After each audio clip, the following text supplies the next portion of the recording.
Hi, it's Justin here. It's currently about 12:41, so a little bit over midnight.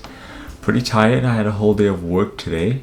Got back, did some uni work as well, and just wanted to catch up on some of my PROTOSTARS week 0 work. And one of the main things I wanted to do with PROTOSTARS is to document my journey, and I really want to talk about how I'm gonna do everything, the behind the scenes behind it, and I just wanted to show everyone the journey, over the next 8 weeks. So I guess we can start with how I even got into PROTOSTARS, right? So I found out about PROTOSTARS through StartMate. I got recommended to do this student fellowship with StartMate. So when I found out about the student fellowship, it was through my friend Mitchell. He's like, if you want to dip your toes into the world of startups, this is the place to be.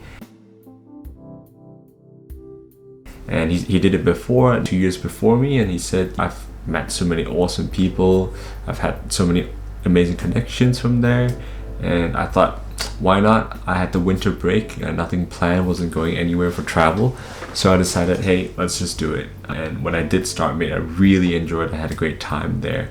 And one of the sessions during StartMate was like a live session where they had someone from Blackbird come to the StartMate program and talk to us about this PROTOSTARS, right?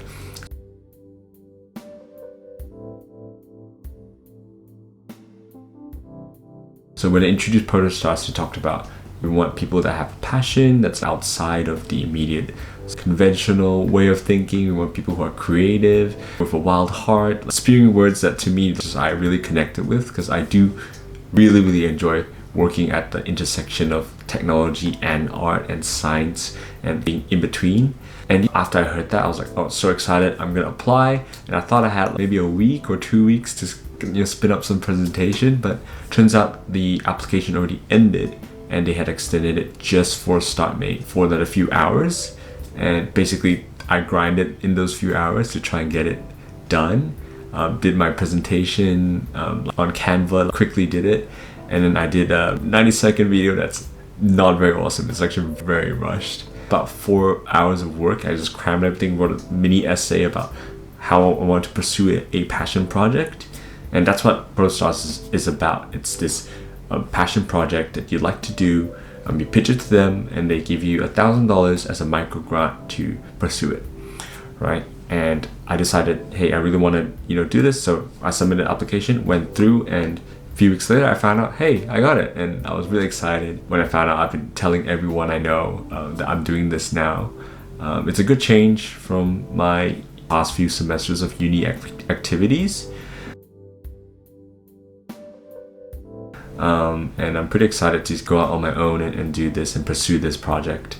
So in terms of what I'm gonna do over the next 8 weeks, I've decided to name this project the next evolution of flight. And why I named it the next evolution of flight? Well, it's because I'll be constructing an ornithopter. So an ornithopter is like a bird drone. That's probably the best way to put it. If you're into radio-controlled aircraft, you know about ornithopters. It's a pretty niche subsection of the radio-controlled hobby, and it also kind of involves robotics and soft robotics. So there's some crossover in different fields of study, but ornithopters basically fly by flapping their wings like how a bird flies. It's definitely not very conventional, and it's not easy to build. You can make simple balsa wood models, but to build something radio-controlled, hopefully around 1 meter wingspan or bigger, it's not going to be an easy task. I'll have to learn a few new skills that I've never attempted before. I've done a bit of CAD design before on Fusion 360, so that's helping me out definitely. I've recently purchased a 3D printer. I'm paying off this 3D printer by making components for this ornithopter, and I really want to build it out as robust as possible. And the main vision is that I want to show that ornithopters should be kind of the next form factor of how drones are in the future, right? I believe that no one feels really comfortable working around something with spinning propellers that are really sharp and spinning at a really high rate. And no one wants that landing in their backyard or being near the dogs or being near the kids. And this kind of big problem with drones is that currently people are scared of it, and there is a negative connotation to drones. And I think we need to bring some of the same mindset that they're doing with robotics in factories and manufacturing, where they're trying to build out robot arms that have more soft robotics involved, that are easy for humans to work with. So like humanoid robots, usually they're not as strong, they're not as fast, and that's because we want it to be comfortable for people to work with. And I think drones as a whole and as an industry will continue to develop, and in a sense as well, it will slowly merge into a bit of biomimicry. And I believe ornithopters might be a really important avenue to explore for us to take the next step, right? We have had fixed vertical takeoff aircraft for the longest time, and we've had that in radio controlled models from hobbyists to now commercial logistics. As the industry, the commercial side at least, evolves, I believe that they will also have more of a need to make it safer, more approachable, and more easily marketable, I guess, to the average consumer, because we still have this perception that drones are dangerous. So that needs to be changed. And I think this project's entire purpose is to prove that ornithopters might be one of the best options we have in terms of how to approach this new form factor of drones.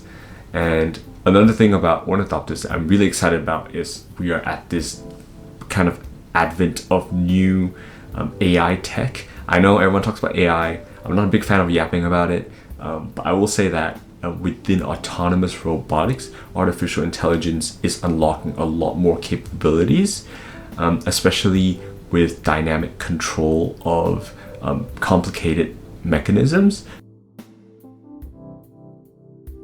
And ornithopters obviously don't fly like drones. Because they fly by flapping their wings, are way more dynamic. It is kind of like how jet fighters are different from gliders. So jet fighters want to be as unstable as possible so they can turn really quickly, and this is aerodynamically unstable, but it basically creates a lot more angles for it to turn, whereas a glider, you would want to change as little as possible. You just want to maintain your airspeed and maintain as much lift as you can, so you don't want that changing too quickly. So that's kind of the difference. Birds are much more similar to those like fighter jets, where they need to get in really small tight spaces. Imagine a bird flying through treetops in a jungle. They have to duck and weave and turn, and there's so many incredible dynamic movements that they do, and they do it on the fly. I hope to see that in the future, and this autonomous side of robotics is going to unlock this next side of ornithopters, and that's kind of why I believe it's really important to explore that now. And I think that's going to be a really awesome part of the project. If I get to it, after building a working ornithopter, is to start thinking about how we can build, I guess, bird intelligence. Definitely not something that's very commercially viable in the next 1 to 2 years. It's not exactly a SaaS product that I can put on Product Hunt and sell. But at the moment, I think that there is so much potential in robotics. Seeing the successes from some of the last batches of PROTOSTARS. I believe Grace from Andromeda, she built Abby during the first season of PROTOSTARS. It's not really talked about as often as the Canvas and the bigger Atlassians. Definitely I can see robotics slowly building its reputation within the Australian startup ecosystem as we get more of these successful functional operational projects that turn into like proper startups. I'm super excited. The next 8 weeks is gonna be fire. I'm gonna try and vlog all of it so you guys can come along with me on my journey. And if you have any questions, leave them down in the comments. You guys can go ahead and let me know whether you have any ideas on how I can pursue this project. and what you think about the next 8 weeks and how you think that I'm gonna go. You can tell me how badly you think it's gonna go as well. But yeah, I'm excited. I'm super hyped. I'm very tired, so I'm gonna say goodnight now and go to bed. But I will catch you in the next video. Bye.